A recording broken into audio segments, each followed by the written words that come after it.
Okay, so we're going to talk a little bit about Abraham in general, and specifically the kindness of Abraham. And really, what it also relates to is the difference the difference between Yitzchak and Yishmael, and who is really closer to the essence of Abraham, because in a way, that's what the middle part of the parsha is about, where Abraham wants to, Sarah tells Abraham to send away Ishmael, and Abraham says no. Abraham says he wants him to stay. And God says, listen to Sarah, even though there's some subtlety there between what Sarah wants and what God says to do. So we can get into all of this if this is interesting. But from the Kabbalistic perspective, Abraham represents kindness, and Yitzchak represents gvura, strength, discipline, awe, which is a total different perspective.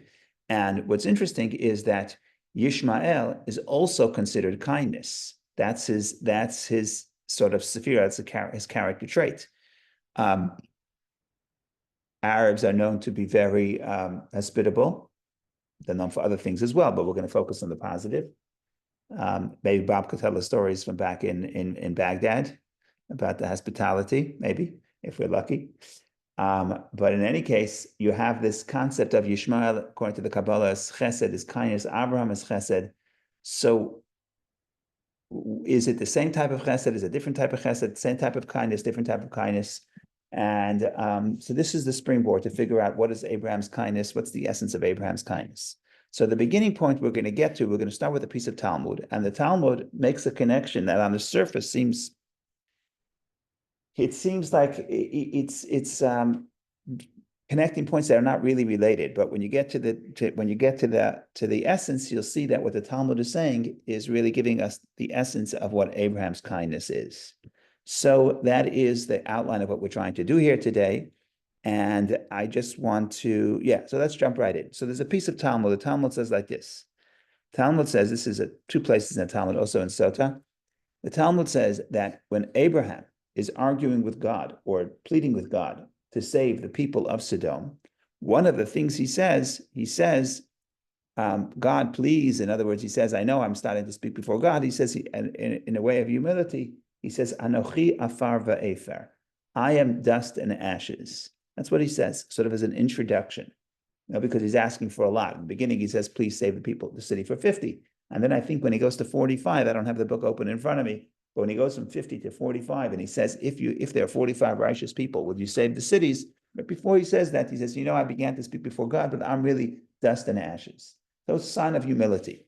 The Talmud makes an interesting observation, and Talmud says that in the merit that Abraham said, I am dust and ashes, his children, meaning the Jewish people, get two mitzvot.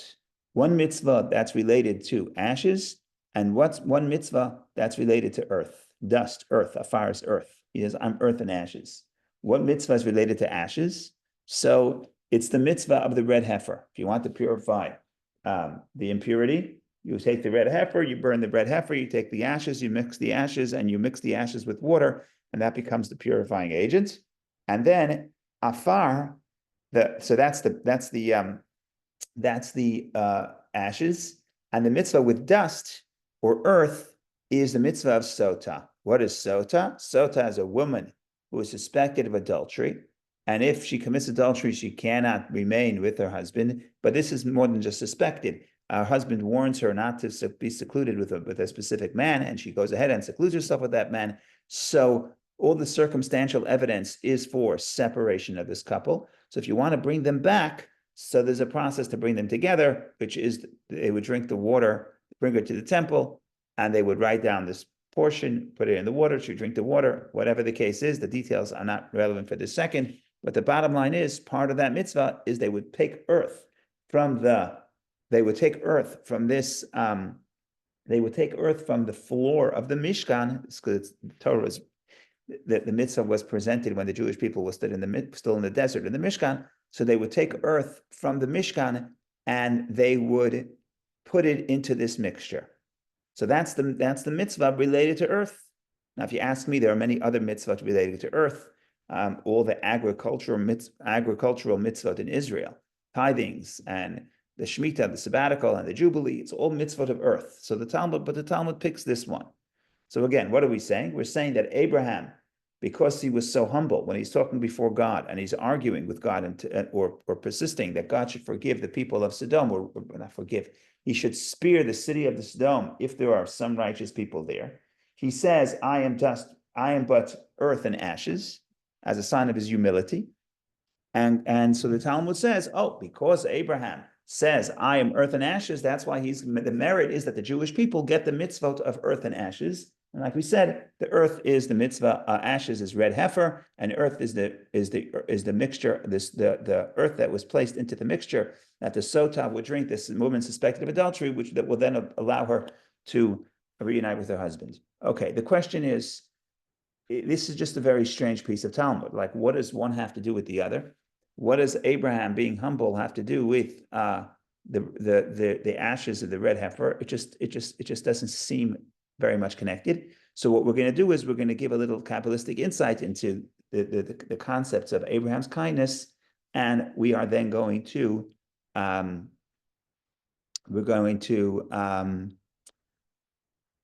full circle and get a deeper interpretation.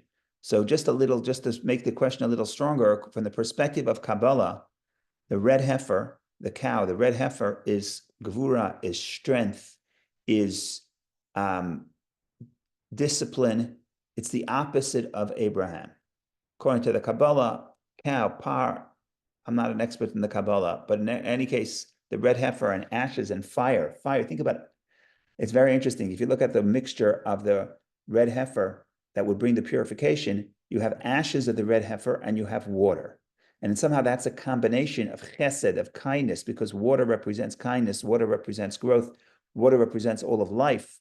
Meanwhile, fire represents discipline and awe and holding back, because fire breaks things apart, as opposed to water, which would bring things together, right? If you want to make a dough, you put in water into the flour, and then all the particles of the flour become one. So water brings things together. That's chesed, that's kindness, that's love. Fire, you take something and you burn it, you're separating the elements and you're burning it all up, and it's all, the various elements are destroyed and you just end up with the earth. So the point here is that if you want to make a connection between Abraham and the purifying waters of the red heifer, you would think that you should say, compare Abraham to the water, instead of comparing Abraham to the ashes, which is fire. But fire is the opposite of Abraham. So that's basically the opening questions that are going to get us to where we need to go, which is basically to explain the inner meaning of Abraham's kindness. And later part of that, we're going to explain how Abraham's kindness is different than the kindness of Yishmael. And therefore, even though it seems that Yishmael, because of his nature, was closer to Abraham, in reality, Isaac was closer to Abraham, and Isaac is really the continuation of the legacy of Abraham. So there's a lot to talk about. Not that much time, but go ahead, Dr. Tamarin. Oh, I don't hear, you're still on mute. Still on mute. Yeah, okay now? Briefly, based on our conversation last time, when Abraham agreed to sacrifice his son, was that not fire? That was fire. And that was the exception to the rule. That was the exception to the rule. But that was the exception to the rule. We talked about this the other day, that Abraham, the test of Abraham is whether he can move away from the column of kindness and go to awe. And that's why when he passes the test, the angel tells Abraham, he says, now I know, now I know that you're a person who's fearing of God or in awe of God, because Abraham is a man of kindness. And if you could do something that is, you have to suppress the kindness and do something that's the opposite of kindness, then you're going beyond yourself, and that's Abraham passing the test. But I think that so Abraham does get fire eventually, but I think that part of this question is that Abraham's speaking on behalf of the people of Sodom to try to spare the wicked people of Sodom, was clearly not an act of judgment, or put it in the left column. Left column is judgment, is discipline, because judgment will demand to punish the wicked, right? Abraham speaking up for the wicked is an expression of kindness. And kindness says, overlook the judgment and look at the kindness. So here now we're saying, because Abraham was kind, that's why he gets the mitzvah. Which mitzvah? The mitzvah, we'll get to the second mitzvah of the sota later, but right now it's the ashes of the red cow. The ashes of the red cow is the opposite trait. So you could say, well, he's getting the opposite trait. But what we're going to say is, in fact, to understand Abraham's kindness, you have to really, to understand the essence of Abraham's kindness, you have to see what this mitzvah is really about. So it's an invitation to look deeper into the concept of kindness. That's what's really happening here. Hopefully, when we get a little further, we can get to the two. We'll understand the question and the answer better. But let's get to the body and talk about, there's two different types of kindness, and which one does Abraham represent? So we'll get right in. This is the big point. This is the big idea.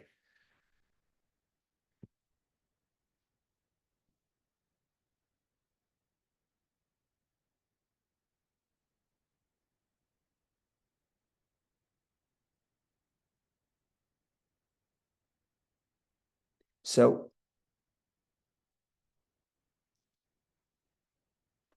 there's two types of kindness. One kindness is what the Kabbalah calls kindness because of greatness. In other words, if I feel empowered and I feel great and I feel that I have resources, then I want others to benefit from my resources or from me. That's a wonderful thing. It's better than the opposite. It's better than someone who's just self-oriented and is not concerned about other people. But this person is kind. But the kindness means it's the expansion of self. I have what to share. I want to share, because in that sense, it makes me feel great that I have what to share. And that's a wonderful thing. Like I said, I'm not putting this down.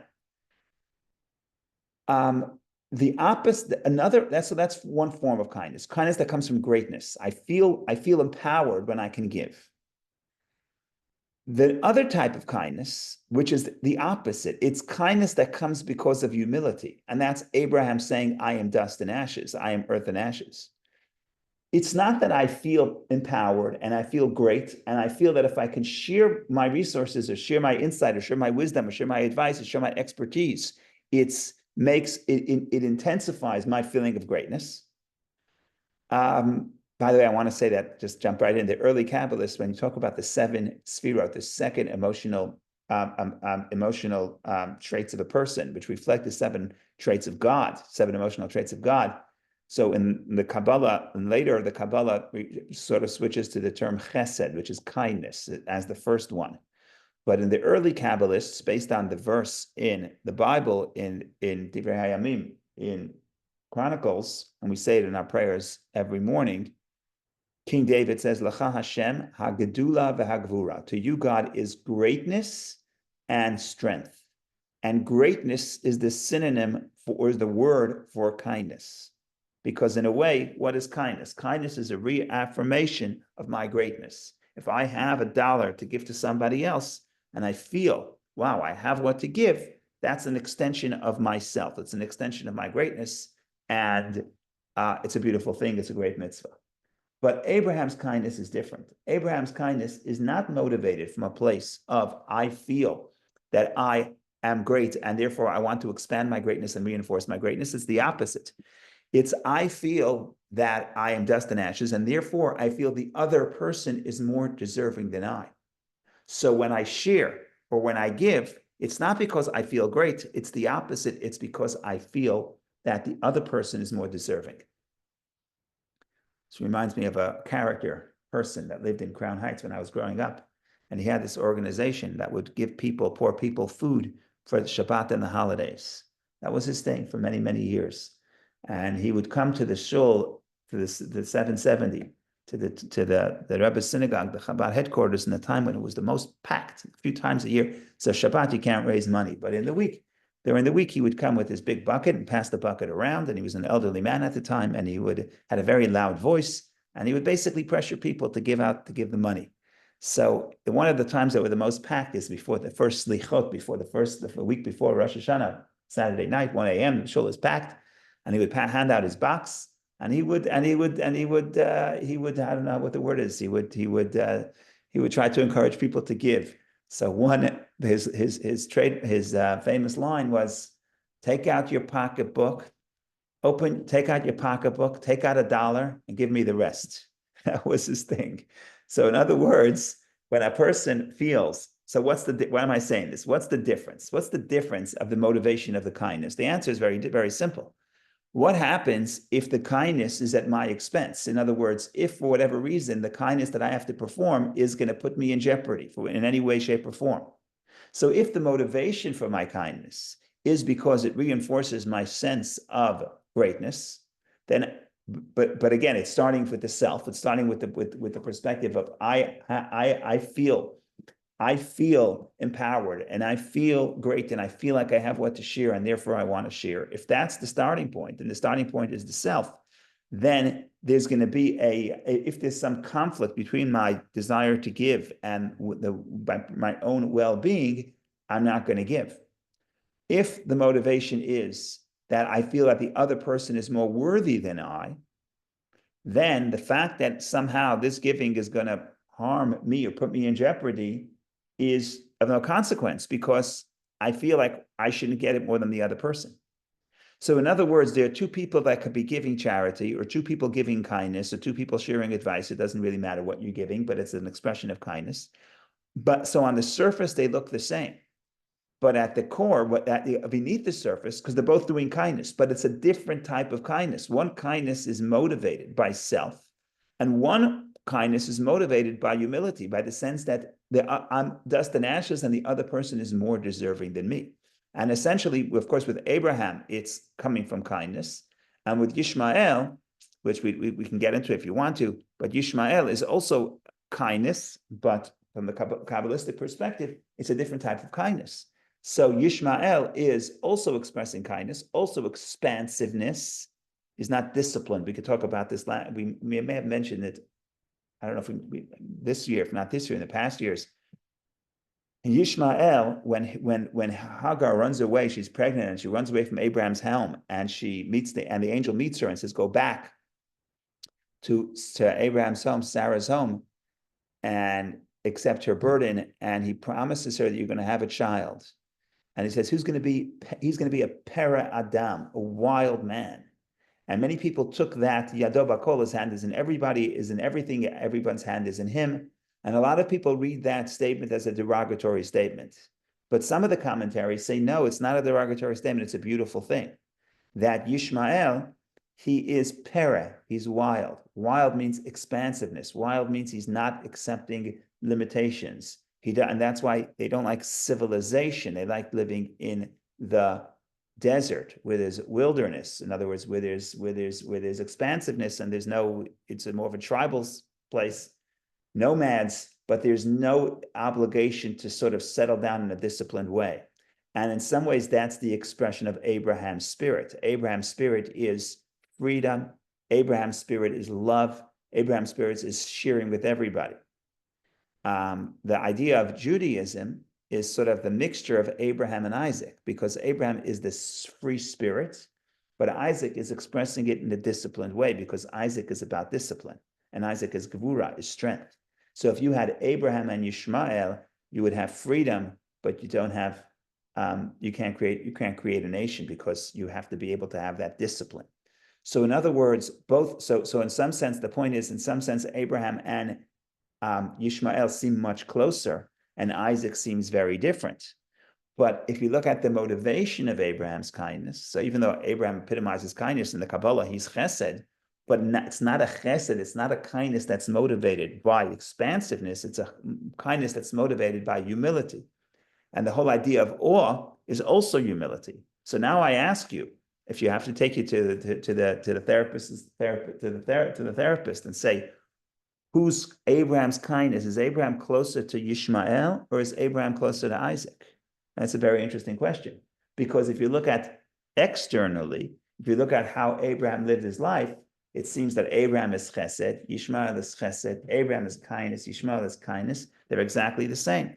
Isaac is quiet, Isaac is to himself, Isaac is disciplined, Isaac is in awe. So what does Isaac have with Yishmael? But if you look, so that's on one sense, and if you look on the surface level, if you look at the deep motivation of Abraham's kindness was not motivated by a sense of self-expression.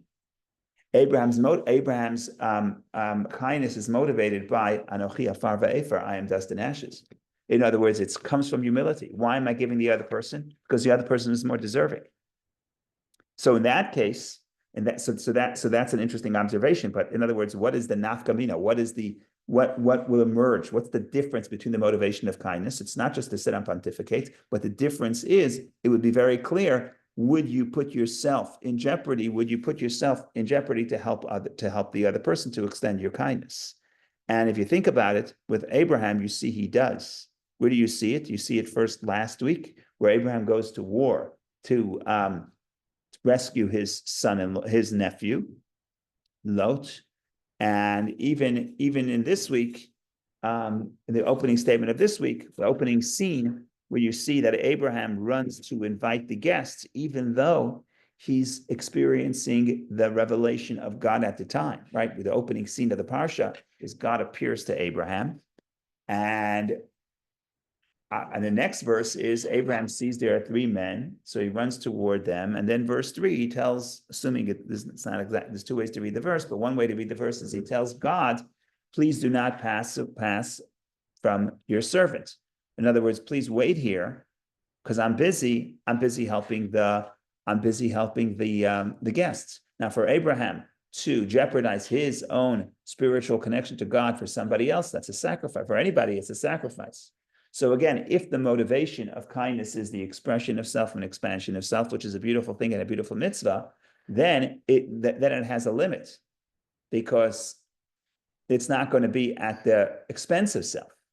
But if the motivation of kindness is afar va'efer, I am dust and ashes, in other words, I feel the other person is more deserving than I, and the other person is any person is more deserving than I.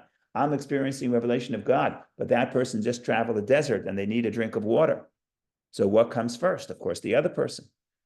If that's my perspective, if the humility is the motivation for my kindness. So the bottom line is, what would come out is that anybody. So what would come out is Abraham in that case would put the other person first, because his kindness doesn't come from self-expression, his kindness or self-expansion, his kindness comes from humility. That is the explanation of these two perspectives. Now we can come full circle in a moment. We can come full circle and come to the result. We say, because Abraham did this, we get these mitzvot. Now we're going to get a little deeper analysis into these two mitzvot and how those two mitzvot reflect not just kindness, but Abraham's kindness. Go ahead, Vicky, please. Thank you, Rabbi. I had a question about the flip side of this kind of humility, this kind of kindness. Sometimes you don't know if the other person is more deserving, and sometimes your kindness can be abused by the other person. Is that explained anywhere? Yeah. So of course, we're talking about kindness. You have to be able to do it in a way that is not going to harm yourself. But for Abraham, that's difficult, and it's a struggle. And part of this parsha, we talked about this on Tuesday at some length. Part of this parsha is Abraham learning to not just have kindness, but also have discipline. In other words, when you have to send away Ishmael, he had to send away Ishmael. And we didn't talk about all the cases, but he wants to make a peace treaty. Avimelech comes to make a peace treaty. So Abraham, imagine if you're just a nomad, I don't know, it's not a nomad, but you're just a regular citizen, and the king shows up and you're living in his territory, and the king wants to make a covenant with you. So you say, for sure, what a beautiful thing. Abraham is assertive. Abraham rebukes the king and he says, your people took my water. And it doesn't say he complained. It says, V'hochiach. Hochiach is to rebuke. He tells the king, what you people did is wrong and you were silent, and that's a problem. That's already another story. Abimelech, whenever something goes wrong, he says, I didn't know. It's just a funny story. I don't want to go into that right now. The bottom line is, yes, for Abraham, in other words, naturally, especially if you're somebody like Abraham, which you're very kind, and the kindness is motivated by humility, then you're going to need strength, and you're going to need gevura. And balancing the chesed and the gevura is important. So you can't just do it anytime and you put yourself in harm. But what I'm trying to say is that with Abraham, from the perspective of his chesed, that's what he feels. Then he has to judge it against the gevura.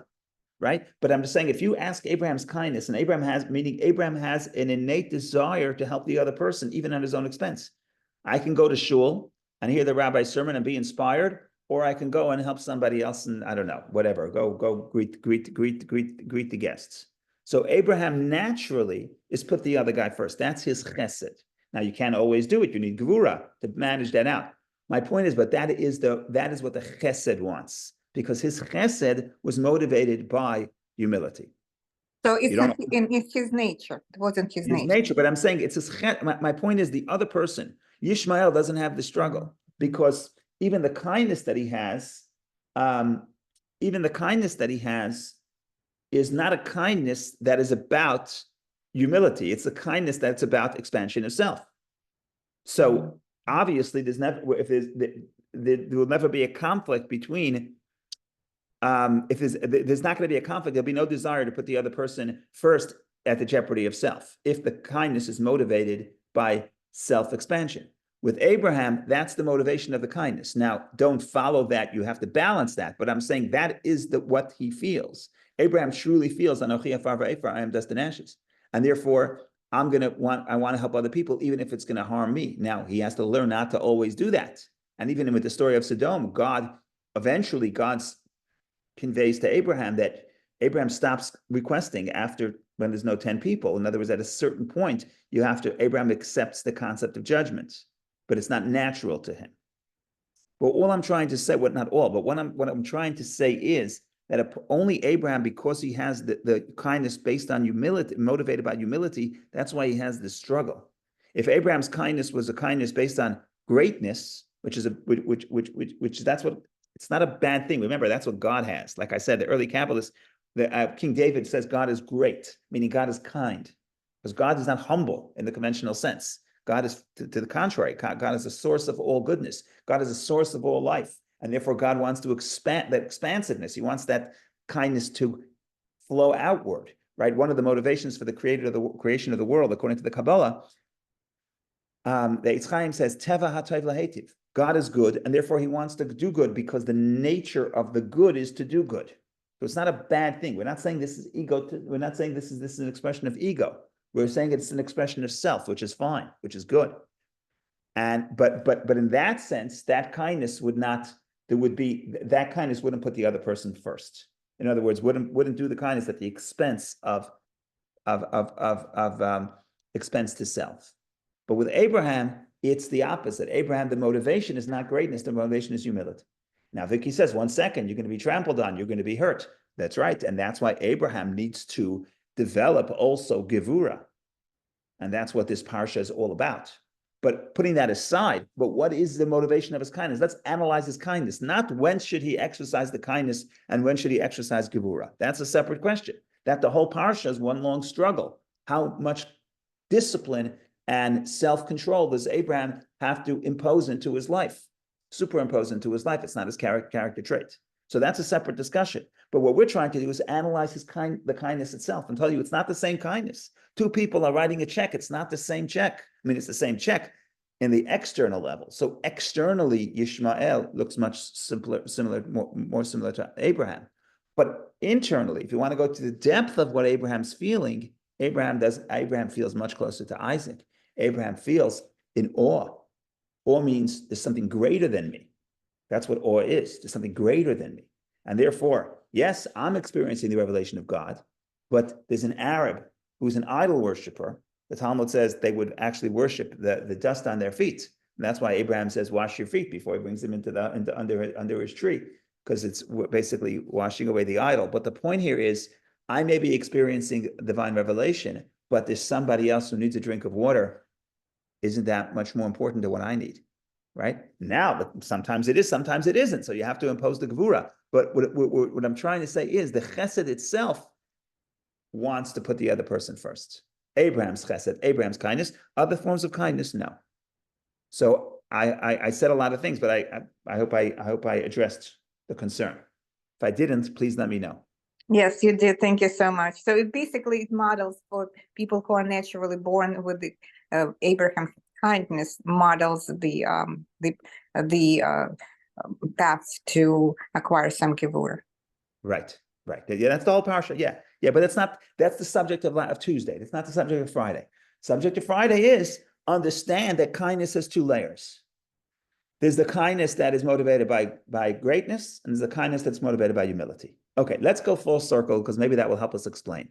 Says the Talmud, because Abraham said, I am dust and ashes, let's fill in the blank. Because Abraham's love and Abraham's kindness is motivated not by self-expansion, but by humility, that's why his children merit these two mitzvot. What do these two mitzvot have in common? Not just that they express kindness, but they express kindness at the expense of self. Where do you see that in this mitzvah? So it's a very interesting mitzvah, because what happens with the mitzvah, the red heifer, there's a built-in paradox. And that's why the Torah says this is, when we talk about the mitzvah of the red heifer, the Torah says, Zot chukat Torah. This is the quintessential decree of the Torah. When you say decree, means it's a law that defies logic. And the Medrash says that King Solomon understood all the mitzvot, but they could not figure this one out. King Solomon says, Amarti achachma, I said I'll be wise, behira chokami many, but it's distant from me. Because there's a built-in paradox into the mitzvah of the red heifer. What's the paradox? The paradox is, that the red heifer, the ashes of the red heifer are the greatest form of purification. It could purify from the most severe forms of impurity. Yet, the Kohen, the priest, and our priest is supposed to remain pure. The priest is not allowed to go into the temple when he's impure, ritually impure. And even more complicated than that, the priest did not have a portion in the land of Israel. So the priest would have to sustain themselves based on the gifts of produce, the teruma, the tithings. Well, it wasn't technically tithing. Okay, the tithing that the Israelites would give to the priests. But because that food was considered holy, the priest is not allowed to eat it until he's pure. So in other words, if the priest is impure, it means he can't eat dinner, in a way. In other words, he can't eat the teruma. So now what happens? The paradox of this red heifer is that the red heifer, the ashes of the red heifer, will make the impure pure, will purify the impure, but the priest who prepares the red heifer becomes impure. So now it's not just we say, okay, which priest, who's going to be the one to prepare the ashes of the red heifer? Who's going to do kindness to the person who's impure? Okay, anybody will sign up for that. But what happens if we say, oh, by the way, if you're going to make the other person pure, it's going to be at the expense of your purity? Oh, that's already a different story. So here is an example of a kindness that the Kohen, the priest, is performing to somebody else, trying to making the other person pure at the expense of their own purity. So that's one mitzvah. Let's look at the other mitzvah. The other mitzvah that we say, so that's the ashes. That's the ashes of the red heifer. What's the other mitzvah? The afar, the earth. What's afar? The afar is the story of the sota, which is discussed it a little bit earlier, but the point that's relevant to us right now is that they would take the Torah scroll, they would write down the law of the sota as it appears in the book of Deuteronomy. They would wash out the ink, and then erase it in the water. In other words, write the ink on parchment. When you have ink on parchment, you could easily erase it, which is why you're supposed to check your tefillin and check your mezuzah, because it's not like ink on paper, which is very hard to get erased. Ink on parchment, it can just sort of break off. So they would write down the law of the sota, then they would put it in the water, and they would erase it with the water, and then the woman would drink it, and if she doesn't miraculously die, then she could reunite with her husband. In other words, naturally speaking, she could reunite with her husband. The Talmud has a beautiful observation. The Talmud says you're not allowed to erase the name of God. It's one of the commandments. And here, the Torah says, because in this story it says God's name, so if they're going to erase this piece of this parchment in the water, they're erasing God's name. You're not allowed to erase God's name. So the Talmud says what the story is really telling us, that God says better that God's name should be erased in order to bring peace between man and woman. It's a fascinating teaching. We can get into that if we want to. But the point here is another example of a mitzvah where to help somebody else, God says, erase my name. So it's not a question of expanding self. It's a question of, even at my expense, bring peace between man and woman. So the first mitzvah is the Kohen. The Kohen is saying, I'm going to work to make the other person pure, even at the expense of my own purity.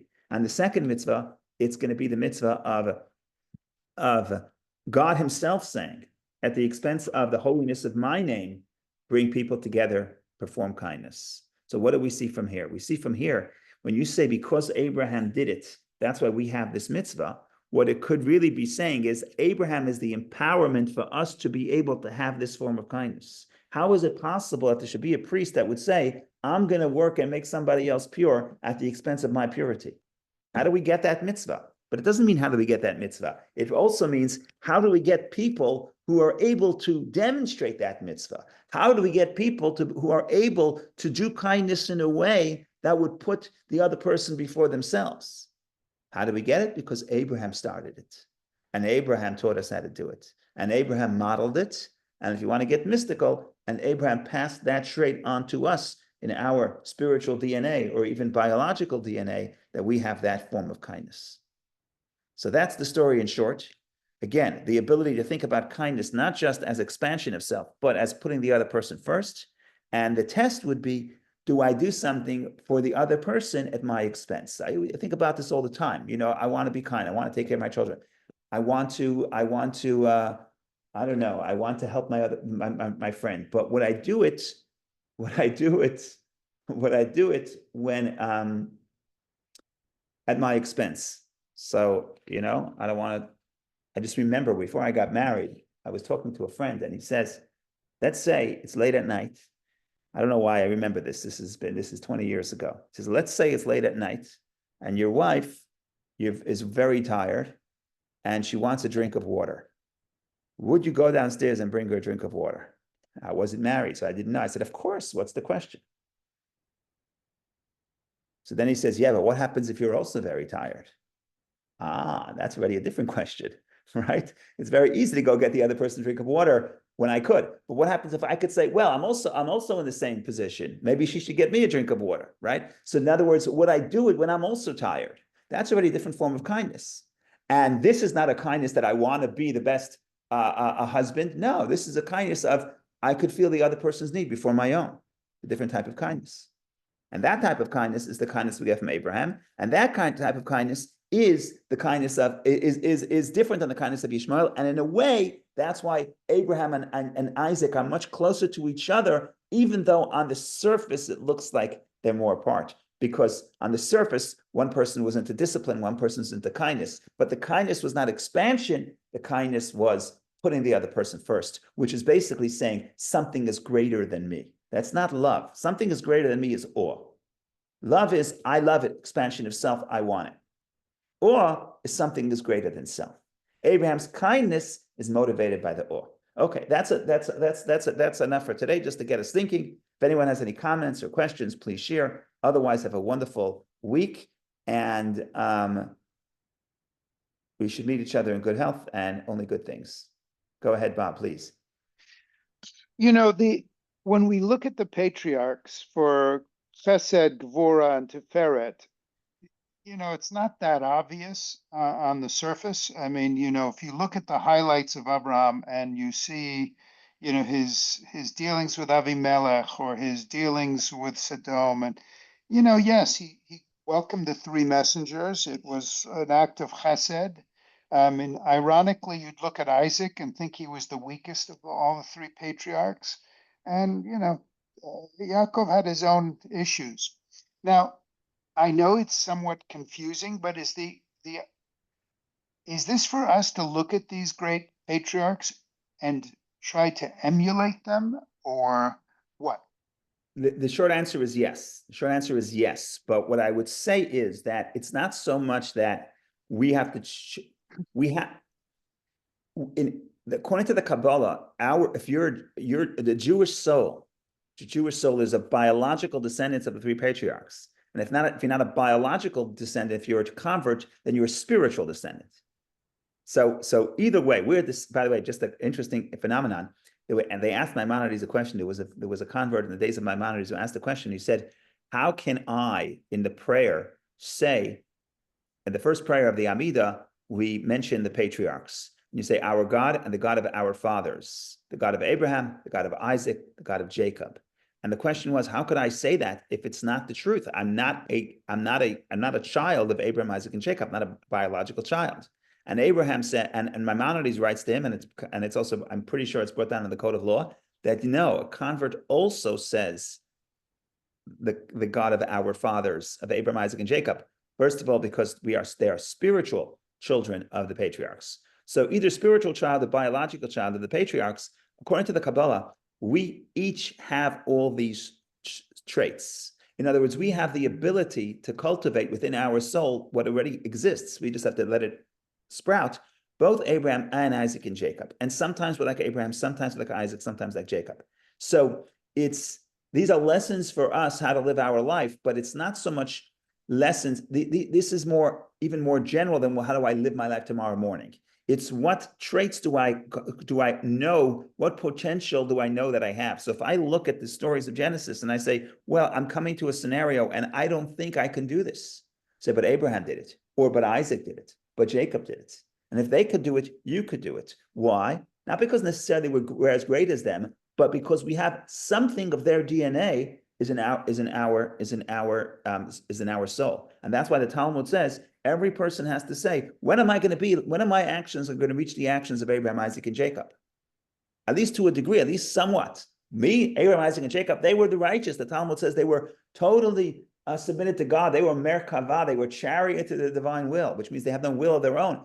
I'm just a regular person, yes, but your soul, because you're a Jewish person, your soul has those qualities of Abraham, Isaac, and Jacob. Chesed, Gvura, Tiferet. Now, the question is how to live my life. Which of these I exercise? And tomorrow morning is already a different question. It's more of a practical question. And it's also, what do I need right now in my life? Maybe right now I need more strength. Maybe right now I need more kindness. Maybe I need the blend, whatever the case is. But I would say, so yes, the short answer is yes. I also would say that I don't know that Yitzchak was the weakest. I think Yitzchak was the most, if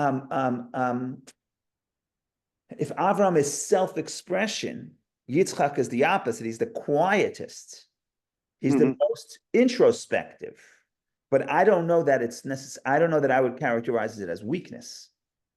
No, I'm just interested that with the 10 tests of Abraham and his business savvy with getting the machpelet and to distill his whole persona to chesed. I don't know who did that. Okay, so chesed is a tricky word because chesed is just kindness. It's not just kindness.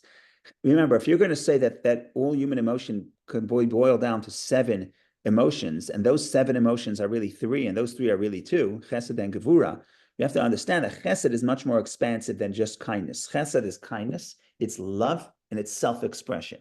And you don't have a lot of stories about Abraham. We talked about the Akedah. Akedah is a one-time event. What did Avram do on a regular day? What did he do for decades? You know what he did? He set up a tent, and he fed people, and he ran an Airbnb. That's what he did, a free Airbnb. Well, it wasn't free, it was very expensive, but if you're willing to thank God after your meal, then it was free. So it's only a half a verse in the Torah. He planted an eshel, which is either an orchard or a tent or both, and he called in the name of Hashem. What does that mean? So it's only a half a verse, but this was his career. His career was to serve people. And that's why he's giving. He's a giving person. So it's self-expression, it's expansion, it's motivated by love, it's motivated by giving. So it's not just kindness. but but if you want to talk about generally, it's flowing outward. He is an extrovert as opposed to an introvert. That's chesed. Chesed is flowing outward. Chesed is just one word that conveys one part of that persona, right? So if you have to boil a person down to one word, we'll say chesed. But we could have called it gedula. The early Kabbalist King David calls it gedula, greatness. We could have called it self-expression, and we could have called it giving or sharing or love. Now, where do we get this? It's not just the rabbis or the Kabbalists. The Torah itself refers to Abraham on the prophets. Zera Avraham Ohavi. When the prophets refer to Abraham, they characterize him as the one, God says, the descendants of Abraham who loves me, who love me. So Abraham, the title of Abraham is always with love. When it comes to Isaac, Jacob himself refers to Isaac as the God of Isaac. He says the God of Abraham and the awe of Isaac. The fear, the dread of Isaac. God is the dread of Isaac, meaning the Torah itself. So sometimes it does these definitions, these characterizations don't get a lot of real estate, but it's important. If Jacob wants to define the relationship between his father Isaac and God, he uses the term pachad. He uses the term awe. Now, it's not just that he's in awe. He's in awe, and therefore he's gvura, he's strength, he's discipline. Now he's not a pushover. Talk about Abraham's wells. We'll read about it next week, in 2 weeks. Abraham's well, all the wells that Abraham dug, which digging wells is not just a simple technicality. If you're living in the south of Israel, if there's no water, there is no life. You can't settle. So if you can have a well, means you could anchor yourself in the land. And Abraham's wells are stuffed up by the Philistines, and Isaac is the one who ultimately gets those wells redug and preserved. So Isaac is in his own way, but it's not a motivation of love. It's not love. It's not expansiveness. It's realizing there's something greater than self. So again, your question is twofold. I think part of what you're saying is, how do we know? Are we getting this right? Are we characterizing? Correct. Is this characterization correct in light of what we know about Abraham, Isaac, and Jacob? So to answer that fully, we would have to go through story by story. But in short, I'm pretty confident that it is. That's one answer. But another answer is, provided that you understand that chesed is not just kindness.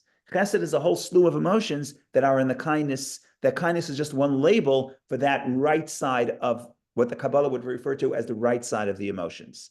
What they all have in common is expression, loving, giving, sharing, etc. And Isaac is the left side. The left side is discipline, it's strength, it's awe, and it's fear, etc. And there's a lot more to talk about. But it's also the ability to lift up as opposed to give. Remember, Isaac and Esav have a very interesting relationship, also very much related to the characteristic. The problem with a guy like Abraham is he always wants to give. And when you give people too much, you're not letting them flourish. Isaac gives space for Esav, even though Esav was not perfectly the way, wasn't so aligned with his lifestyle. But Isaac is disciplined enough to let the child flourish. And the child is different than he. And in a way, that had a beautiful relationship that love wouldn't do. Give your child some space. It's a very hard thing to do, but in a way, if just giving them is not the solution, giving them space ultimately could create a deeper relationship. So but in other words, both sides of your question need more elaboration. But I think the answer is yes. I think that if we look carefully at these stories, and again, remember the story, like also with the Akedah. The Akedah is the for Abraham. The Akedah is the unusual part, even though it's the most famous story of Abraham, perhaps. But 2 verses before the Akedah, a few verses before the Akedah of Avram planting an Eshel and calling it the name of God, it's only a half a verse in the Torah, but in his career, that's what he did every day. That's what he did every day of the week. When he woke up, that's what he did. What did he do? He fed people. That's what he did. So I think the answer is yes, these concepts do reflect their life. And I think but we have to expand the meaning. Chesed is not just chesed. Chesed is, like I said, the right side. Gvura is the left Kind of side. the tip of the iceberg, but there's a lot more base to it. Correct. But it's the opposite of Gevura. Whatever chesed is, it's the opposite of Right. Gevura. Chesed is flowing outward, Gevura is flowing inward. Almost like extrovert and introvert may be better words. Maybe. Maybe complementary is better than Yes. Yes. opposite. Yes. Well, they complement each other. Opposites complement each other. In other words, ultimately they complement each other, but the feeling is a different feeling. The feeling of love and the feeling of awe is two different feelings. When I love you, I want to come close to you. When I respect you, I want to draw back and give you space. It's not, it's opposites. Now, I need to have both to have a healthy life, right? Because like the chair needs at least 3 legs, right? You can't have 2 legs, maybe 2 legs, maybe 1 leg, certainly not. So you need the wing bird is the wing metaphor is the best, right? The Zohar says that love and awe is like 2 different wings, right wing, left wing. So you can't have one. So they're opposites, but they complement each other. Reminds me of the verse that God tells that God says about Adam. It's not good for Adam to be alone. I'll make him a helpmate opposite him. Ezer kenegdo, which is a very interesting statement because on the most simple level, it means I'll make him help opposite him. What does that mean? It means you're not helping the person if you make him a clone. If you say, marry your clone, you're not helping that person. The help is when you have opposite. When you have someone opposite than you or different than you or in some important way different than you, then that's the help. Because then you have both these different aspects coming together. That's help. Just to replicate what I already have is not going to be a help. Thank you, Rabbi. Thank you, Bob. Go ahead, Vicky, please. Thank you, Rabbi. I was waiting for you to touch on this a little bit, but I don't think we did fully because we're talking about not only 7 attributes, but 49. And when we're examining the nature of Abraham's kindness, was that kindness a right mix between the givur of kindness inside that givur? That's why he was able to pass those tests and develop that givura. I don't think that would be enough. I don't think maybe it would. I mean, that's why, because every person, it also helps for us to examine your own character traits. Yes. What kind of mix you're given. You're asking a question which I'm not sure about. So does Abraham end up with gevura, or does he end up with gevura within kindness? That's your question, I think, right? No, it was a little bit different. What he was given at birth, some kind of kindness that would let him suspend himself, and that's a gevura of kindness. So within that kindness, he already had gevura of kindness. So yes. maybe naturally he had that potential to develop gevura in full strength, and that's why he passed the test. That was my guess. Yeah, especially because his kindness is kindness based on afar va'efer, a kindness based on dust and humility, which means I'm running to give to the other person because I'm in awe of the other person. It's almost paradoxical, but in some ways, his kindness is motivated by gevura. So it's an interesting thing. I don't know the answer to your question, but it's something to think about. Thank you. It was very. I was hoping, because we didn't read it inside. I was hoping it was right. I also wasn't able to read every passage of the Sikha carefully. Because it's not in English, so I don't want to just take up too much time here just reading everything here. But it's certainly a very interesting. It certainly expands. It certainly gets us thinking. What is kindness? What is kindness motivated by? Is it greatness? Is it humility? And again, I'm not coming and saying that all kindness motivated by humility is negative. To the contrary, God's kindness is not motivated by humility. God's kindness is motivated by the desire to expand.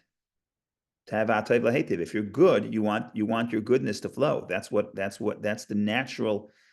We're talking about goodness as an expression, self-expression. But expression means outward. You want it to flow outward. You want other people to benefit from it, and that's the natural desire of that kindness. And to some degree, that's almost. It's not according to the Kabbalah, according to Hasidism, it's not the ultimate reason, but it's one of the reasons of creation. It's one of the things that God could not do before the creation. He could not share and have his presence expand to somebody else in a relationship. So that's something to think about. Thank you, Rabbi. Okay, Shabbat Shalom. Should we have Shabbos of peace and comfort? We should see everybody in good health. Toda rabah. But shalom. Shabbat Shabbat shalom. shalom. Thank you.